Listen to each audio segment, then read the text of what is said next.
നേരത്തെ CPM-കാരാണെങ്കിൽ പോലീസ് അങ്ങനെയാണ് പറയുക. നേരത്തെ CPM പ്രവർത്തകരായിരുന്നു, ഇപ്പോൾ CPM പ്രവർത്തകരല്ല എന്നാണ് പോലീസ് പറയുക. പിടിയിലായ പ്രതികൾ CPM പ്രവർത്തകർ എന്നാണ് പോലീസ് പറയുന്നത്. ഞാൻ ചോദിക്കട്ടെ, CPM-ന് അനുകൂലമായിട്ട് നവമാധ്യമങ്ങളിൽ പ്രചരണം നടത്തുന്നവർ അവരെല്ലാം CPM പ്രവർത്തകരാണോ? അങ്ങനെയാണോ? ഞങ്ങൾക്ക് ഒരു ഉത്തരവാദിത്വമില്ലാത്ത എത്രയോ അക്കൗണ്ടുകളുണ്ട് നവമാധ്യമങ്ങളിൽ. CPM-നെ അനുകൂലിക്കുന്ന, കമ്മ്യൂണിസ്റ്റുകാർക്ക് വേണ്ടിയിട്ട് വാദിക്കുന്ന. പോലീസിനോട് ചോദിക്കൂ, പോലീസിന് കിട്ടിയ തെളിവുകളുടെ അടിസ്ഥാനത്തിലാണ് കാര്യം ഞങ്ങൾക്കില്ലെന്ന്. പോലീസുകാർ പറയേണ്ട കാര്യത്തിൽ മറുപടി പറയേണ്ട കാര്യം ഞങ്ങൾക്കില്ലെന്ന്. ഞങ്ങൾ പറയുന്നത് അവർ CPM പ്രവർത്തകരല്ല, CPM-ന് വേണ്ടി ചെയ്തല്ല, CPM അത് ഓൺ ചെയ്യുന്നില്ല. ഗുരുതരമായ കുറ്റകൃത്യമാണ്, അന്വേഷിക്കണം. പോലീസിനോട് നിങ്ങൾക്ക് ചോദിക്കേണ്ടതില്ല എന്ന് പറയുമ്പോൾ നിങ്ങൾക്ക് ആരോടാണ് ബാധ്യത? നിങ്ങൾ ജനത്തിനോടല്ലേ? ജനത്തിനെ അറിയിക്കണ്ടേ? ഇപ്പോൾ പോലീസ് അന്വേഷിച്ച് പോലീസ് കണ്ടെത്തിയ കാര്യമാണ് പുറത്തു പറയുന്നത്. അല്ല, പോലീസ് കണ്ടെത്തി നിങ്ങളോട് പറഞ്ഞോ? കുറ്റപത്രം സമർപ്പിച്ചില്ലല്ലോ. കുറ്റപത്രം സമർപ്പിച്ചാലേ പോലീസുകാര് ഇന്നാളത്തെ ചെയ്തതെന്ന് ഇല്ലല്ലോ. കുറ്റപത്രം ഇല്ലാതെ ഇങ്ങനെ ചോദ്യം ചെയ്യുന്നതെല്ലാം പിന്നെ കുറ്റാവുമോ? ആരെല്ലാം പിടിച്ച് വെറുതെ ചോദ്യം ചെയ്യും? FIR എന്ന് പറയുന്നത് ഫസ്റ്റ് ഇൻപ്രഷൻ രജിസ്റ്ററാണ്. ശരി, ചോദ്യം ചെയ്ത് കുറ്റപത്രം കൊടുക്കുമ്പോഴാണ് പ്രതിയാവുക. പ്രതിയായിട്ട് ആരെങ്കിലും വന്നാൽ അന്നേരം ആലോചിക്കാം. വരുന്നു അന്നേരം ആലോചിക്കാം. ശരി, ഇപ്പോൾ പിടിയിലായവർക്ക് CPM ബന്ധമുണ്ട് എന്ന് തെളിയിക്കാനാകുമോ എന്നുള്ള ചോദ്യമാണ് M. പ്രകാശൻ ചോദിക്കുന്നത്. അവർ ഇടത് അനുഭാവികളായിരിക്കാം, CPM അനുഭാവികളായിരിക്കാം. അവർ സമൂഹ മാധ്യമത്തിൽ പ്രചാരണം നടത്തുന്നതിന് CPM നേതൃത്വം ഉത്തരവാദികളല്ല.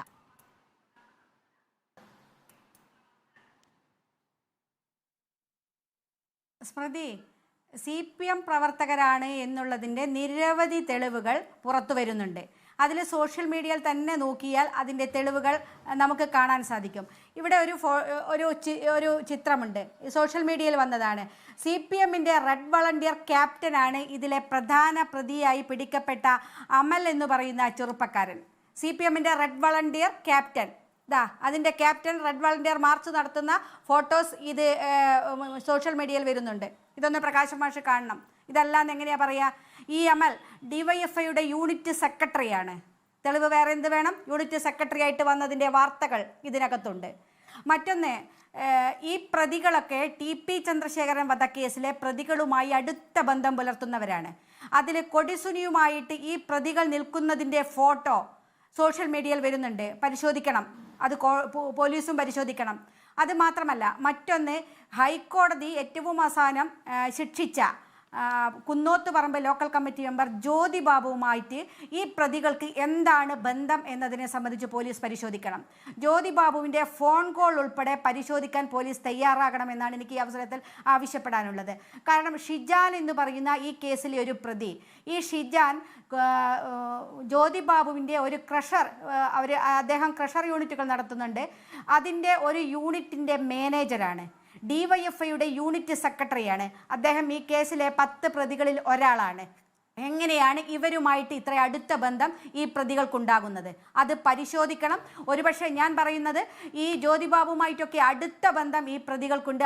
അവരുടെ വീടിനടുത്താണ്, കുഞ്ഞനന്തൻ്റെ വീടിനടുത്താണ്, ട്രൗസർ മനോജിൻ്റെ വീടിനടുത്താണ്. ഈ പ്രതികളൊക്കെയുള്ള പ്രധാന താവളങ്ങളിലാണ് ഈ സ്ഫോടനം ഇപ്പോൾ നടന്നിരിക്കുന്നത്. ഈ സ്ഫോടനത്തിൽ മരിച്ച ആളുകളും അതുപോലെ തന്നെ ഇപ്പോൾ അറസ്റ്റ് ചെയ്യായ ആളുകളും പ്രതി ചേർക്കപ്പെട്ട ആളുകളും ഒക്കെ ആയിട്ട് ഇവർക്ക് അടുത്ത ബന്ധമുണ്ട് എന്നുള്ളതിൻ്റെ തെളിവുകളാണ് പുറത്തു വരുന്നത്. ഇത് പരിശോധിക്കണം എന്നുള്ളതാണ്. പോലീസ് അടിയന്തരമായി ഇത് പരിശോധിക്കണം. നമുക്കറിയാം, ഇപ്പോൾ ജ്യോതിബാബുവിനെ ഹൈക്കോടതി ശിക്ഷിച്ചു, ജീവപര്യന്തം തടവിനെ ശിക്ഷിച്ചു, ജയിലിലേക്കാണ് പറഞ്ഞയച്ചത്. പക്ഷേ ജ്യോതിബാബു ജയിലിലല്ല ഇപ്പോൾ ഉള്ളത്. ജ്യോതിബാബു പരിയാരം മെഡിക്കൽ കോളേജിൽ ആശുപത്രിയിൽ ഡയാലിസിസിന് വിധേയമായി ആശുപത്രിയിലാണ്. എനിക്കറിയില്ല, ആശുപത്രിയിൽ പ്രത്യേക സെല്ലിലാണ് ഇടേണ്ടത്. പക്ഷേ ജ്യോതിബാബു അറിയാൻ കഴിഞ്ഞിടത്തോളം അതിന് പ്രത്യേക ഒരു റൂമിൽ താമസിക്കുകയാണ്. അദ്ദേഹത്തിൻ്റെ കൂടെ ഭാര്യ ഉൾപ്പെടെ ഉണ്ട് എന്നാണ് ഞാൻ മനസ്സിലാക്കുന്നത്. അദ്ദേഹത്തിന് ഫോൺ ചെയ്യാനും മറ്റുമുള്ള എല്ലാ സൗകര്യങ്ങളും അവിടെയുണ്ട്. അതൊന്നും നിർബാധം നടന്നുകൊണ്ടിരിക്കുന്നു എന്നുള്ളത് കൂടി പോലീസ് അടിയന്തരമായി പരിശോധിക്കണം. ജയിൽ അധികാരികൾ, അവരുടെയൊക്കെ ജയിൽ പുള്ളികൾ ഹോസ്പിറ്റലിൽ എങ്ങനെയാണ് കിടക്കേണ്ടത് എന്നുള്ളത് വളരെ കൃത്യമായി ജയിൽ മാനുവൽ പറയുന്നുണ്ട്. ആ മാനുവൽ പ്രകാരമാണോ അദ്ദേഹം അവിടെ ചികിത്സയ്ക്ക് വിധേയമാകുന്നത് എന്നുള്ള കാര്യം പരിശോധിക്കണം. അപ്പോൾ ഈ പ്രതികളുമായിട്ടൊക്കെ ബന്ധപ്പെടാനുള്ള എല്ലാ സാഹചര്യങ്ങളും കാര്യങ്ങളും ഒക്കെ നടക്കുന്നുണ്ട് എന്നുള്ളതാണ് ഇതിലൂടെ പുറത്തു വരുന്നത്. അപ്പം ഇവരൊക്കെയായിട്ട് അടുത്ത ബന്ധമുള്ള ആളുകളാണ്, CPM-ന്റെ പ്രധാനപ്പെട്ട ആളുകളുമായി ബന്ധമുള്ളവരാണ്. ഈ ഇപ്പോൾ മരണപ്പെട്ട ആളും ചികിത്സയിലുള്ള ആളുകളും പ്രതി ചേർക്കപ്പെട്ട ആളുകളുമെല്ലാം. അവർക്ക് ഞാനതാ നേരത്തെ പറഞ്ഞേ, ഇവരെ പല സ്ഥലങ്ങളിലുള്ള ആളുകളെ ഒരു സ്ഥലത്തെത്തിച്ച് ബോംബ് നിർമ്മിക്കാൻ വേണ്ടി പാർട്ടി ചുമതലപ്പെടുത്തിയതാണ്. ഇപ്പൊ പാർട്ടി കഴിയൊഴിയുന്നു, കുറെ കഴിഞ്ഞാൽ പാർട്ടി അത് ഏറ്റെടുക്കും. നേരത്തെ പ്രകാശ് മാഷ് പറഞ്ഞു, എവിടെയെങ്കിലും അത് കാണിക്കാൻ പറ്റുമോ പാർട്ടി അങ്ങനെ തള്ളി പറഞ്ഞ ആളുകളെ വീണ്ടും ചേർത്തത് എന്നതിനെ സംബന്ധിച്ച് പ്രകാശ് മാഷ് ചോദിച്ചു. പ്രകാശ് മാഷ് 2020 ജൂൺ മാസം കതിരൂരിൽ വെച്ച് ഒരു ബോംബ് സ്ഫോടനത്തിൽ എൻ്റെ നാട്ടിലുള്ള അഴിയൂർ പ്രദേശത്തെ TP ചന്ദ്രശേഖരൻ വധക്കേസിൽ പ്രതിയായി പിന്നീട് തെളിവില്ല എന്ന് പറഞ്ഞ് വിട്ടയച്ചപ്പെട്ട രമീഷ് എന്ന് പറയുന്ന കുട്ടു, ആ കുട്ടുവിൻ്റെ 2 കൈപ്പത്തിയും പോയിട്ടുണ്ട്. ബോംബ് നിർമ്മിക്കുന്ന സമയത്താണ്. അവിടെ വേറെയും ചിലരുണ്ടായിരുന്നു. അദ്ദേഹത്തെ ആ സമയത്ത് നിങ്ങൾ തള്ളി പറഞ്ഞതാണ്. പിന്നീട് എന്താണ് ഉണ്ടായതെന്നറിയോ? ഒഞ്ചിയം രക്തസാക്ഷി ദിനത്തിൻ്റെ 75ാം വാർഷികത്തിൽ വീട്ടിൽ പോയി പാർട്ടി ആദരിച്ച ഫോട്ടോസ് ഈ പുറത്ത് വരുന്നുണ്ട്. ഇതാ വേണാൽ എൻ്റെ ഫോണ് കിട്ടുമോ എന്ന് എനിക്കറിയില്ല. കൃത്യമായി പാർട്ടി അദ്ദേഹം കൊടുത്ത ആ ഒരു മൊമെന്റോയും കൊണ്ട്, പാർട്ടി പതാകം കൊണ്ട് നിൽക്കുന്ന ഫോട്ടോയാണ്. അതുപോലെ തന്നെ 2020 തന്നെ മറ്റൊരു ജീവൻ നെരുവട്ടി എന്ന് പറയുന്ന ഒരാൾ, ഇതാ 2 ചെറുപ്പക്കാരുടെ കൈ പോയ ഫോട്ടോ കാണാം. 2 ചെറുപ്പക്കാരാണ്. നിങ്ങൾ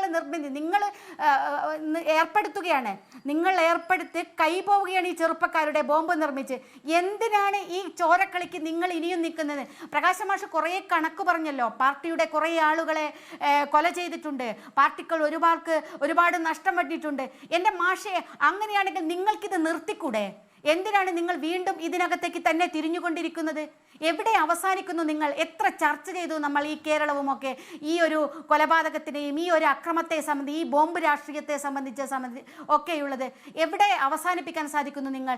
ഇത് വളരെ ഗൗരവമാണ്. ഈ തെരഞ്ഞെടുപ്പ് സമയത്തുണ്ടായ ഈ സ്ഫോടനം എന്ന് പറയുന്നത് നിസ്സാരമായി കാണാൻ സാധിക്കില്ല. പാർട്ടിയുടെ എല്ലാ പ്രവർത്തകരും ഇതിനകത്ത് പങ്കുണ്ട്. ഇപ്പോൾ നിങ്ങൾ തള്ളി പറയും, നാളെ നിങ്ങൾ അവരെ ആദരിക്കുകയും അവർക്ക് രക്തസാക്ഷി സ്മാരകങ്ങൾ ഉണ്ടാക്കുകയും രക്തസാക്ഷി ഫണ്ട് പിരിക്കുകയും ഒക്കെ ചെയ്യുന്നതിന് തെളിവുകളാണ് ഇപ്പൊ പുറത്തു വന്നുകൊണ്ടിരിക്കുന്നത്.